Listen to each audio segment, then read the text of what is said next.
đá scoopy 50 60 70 80 đô laតាមប្រភេទទឹកដែលមានតម្លៃសមរម្យធូរថ្លៃអាចយកទៅជិះបានវីដេអូនេះសូមបងដែលធ្វើការរោងចក្រឬក៏ធ្វើការងារឯកជនអីបានលុយខែ100ទៅ200ហ្នឹងបាទចង់បងរំលោះម៉ូតូប្រភេទ Honda Scoopy អញ្ចឹងបងប្រចាំខែពី50 60 70 80 ដុល្លារទៅតាមប្រភេទឆ្នាំឬក៏ប្រភេទស៊េរីម៉ូតូដែលបងជ្រើសរើសណាបាទខ្ញុំមាន Honda Scoopy ហ្នឹងបាទមកទឹកស្លាកលេខហើយនឹងមកទឹកសម្លឹកពន្ធណាបាទបងមើលទៅស្រឡាញ់ពន្ធណាអាចជ្រើសរើសពន្ធនឹងបានអ្នកដែលមកមុនគេគឺមានជម្រើសច្រើនណាអាចជ្រើសរើសបានតាមចិត្តបាទហើយ023ពណ៌ទឹកដោះគោបាទនេះប្រភេទ Smart Key ហើយខណៈពណ៌ខ្មៅហើយនិងពណ៌ក្រហមហ្នឹងបាទ021ប្រើប្រភេទ Smart Key ដូចគ្នាណាបាទឥឡូវខ្ញុំថតឲ្យមើលប្រភេទនេះបាទអាហ្នឹងគឺនេះមកទឹក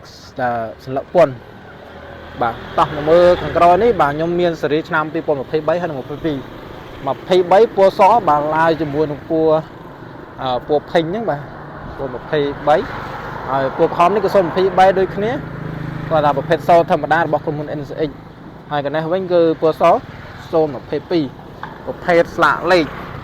អញ្ចឹងបងដែលស្រឡាញ់ណាអាចមកមើលបានជាមួយនឹងប្រភេទម៉ូតូមកទឹកដែលមានតម្លៃសមរម្យធូរថ្លៃអាចយកទៅជិះបានបាទ